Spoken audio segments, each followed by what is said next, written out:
Hello! Hello. Welcome back to Momo. I hope there's people out there around the world enjoying it.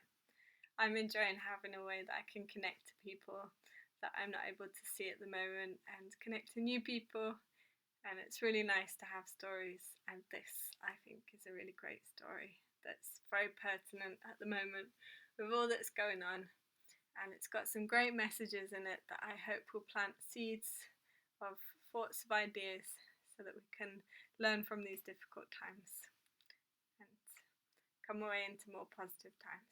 So, chapter 14. Are you sitting comfortably? Yes. Yeah? Yep.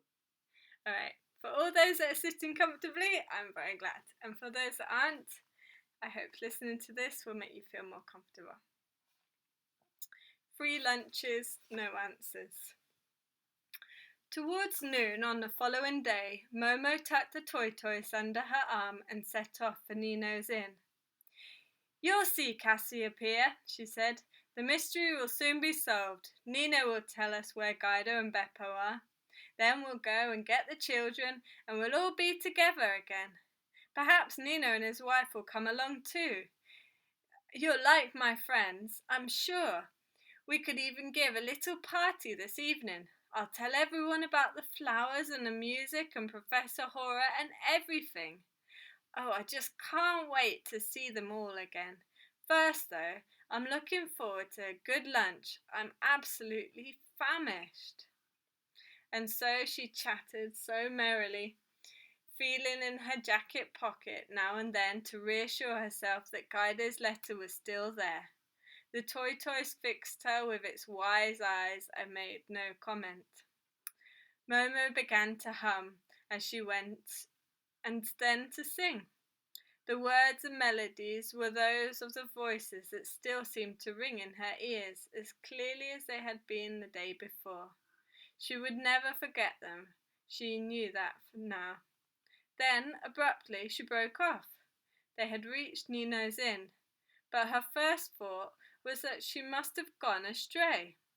Where once had stood a little tavern with damp-stained walls and vine growing around the door, the street was flanked by a long concrete box with big plate glass windows.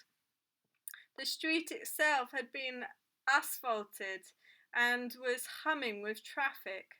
A big petrol station had sprung up opposite and alongside in an enormous office building.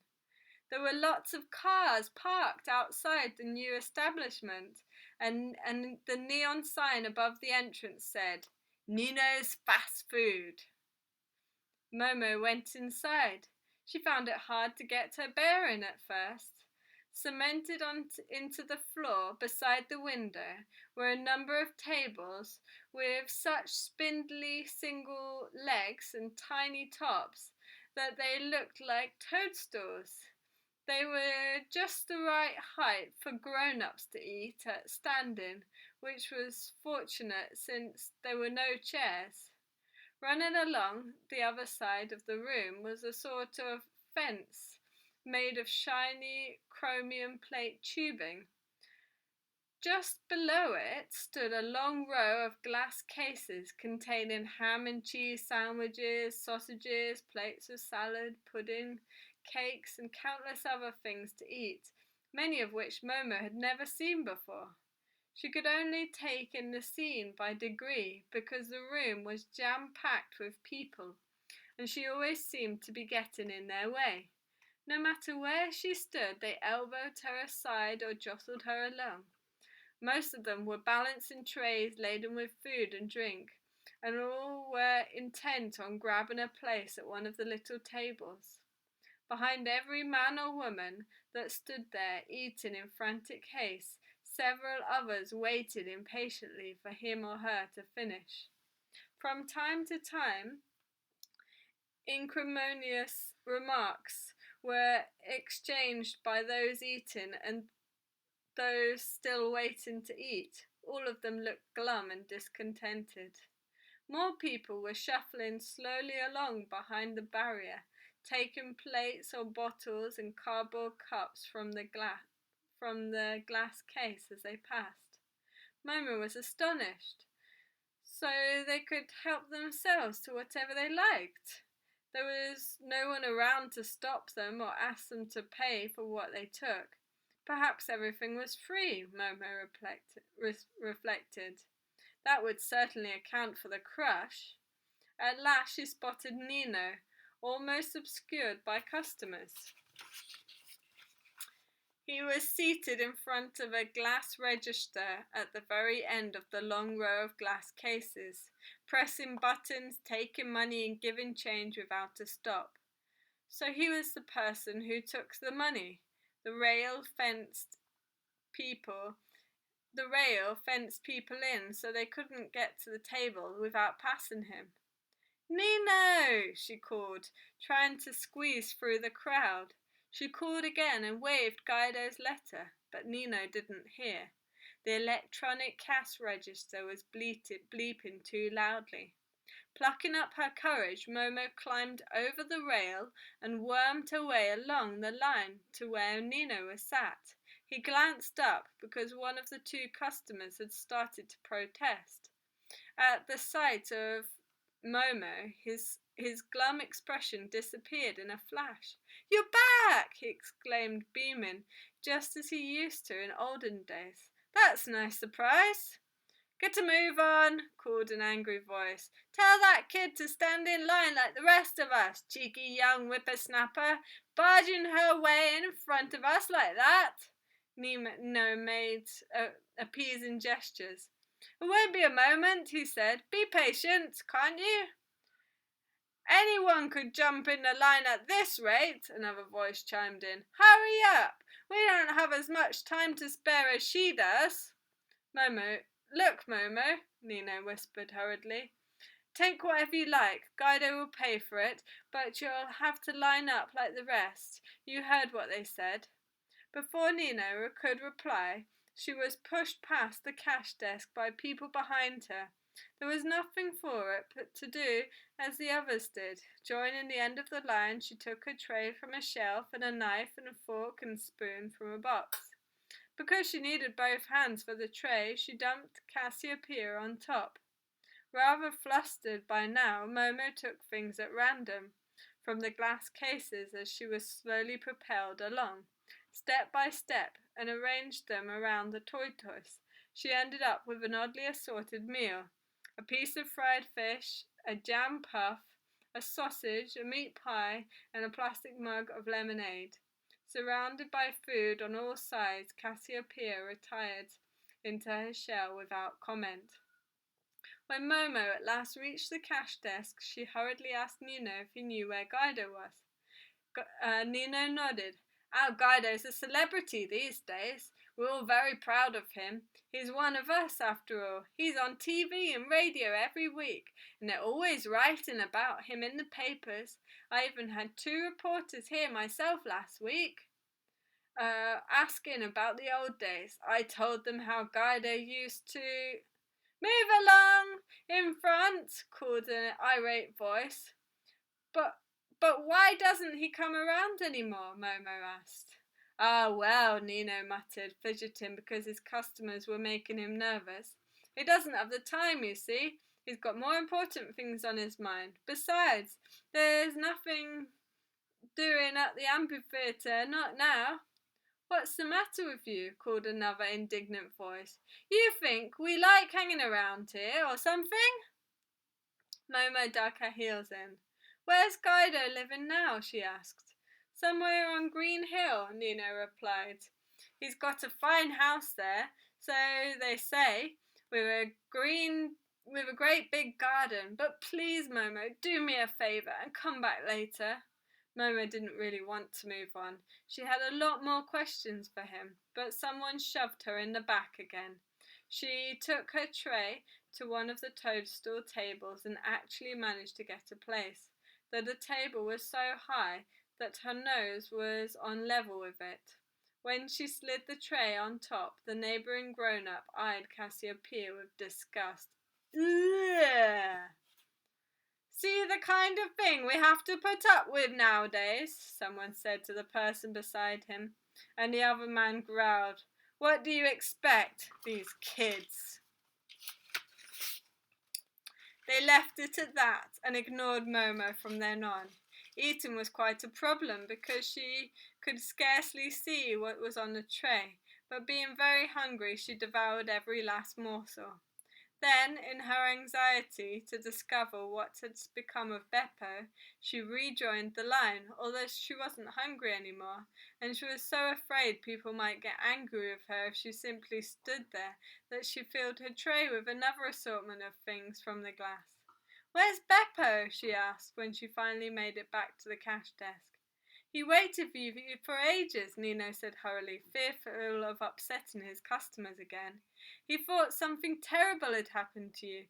Kept on talking about men in grey or something of the kind. Well, you know old Beppo. He always was a bit eccentric." You there? You there?" called a voice from the back of the line. When are we going to get some service?" Right away, sir," Nino called back. "What happened then?" asked Momo. "Then he started pestering the police," Nino went on nervously, massaging his brow. "He asked them to look for you, made a proper nuisance of himself, apparently. Next thing we knew, they'd put him in a sort of mental hospital. That's all I can tell you." "Hell and damnation!" someone else bellowed.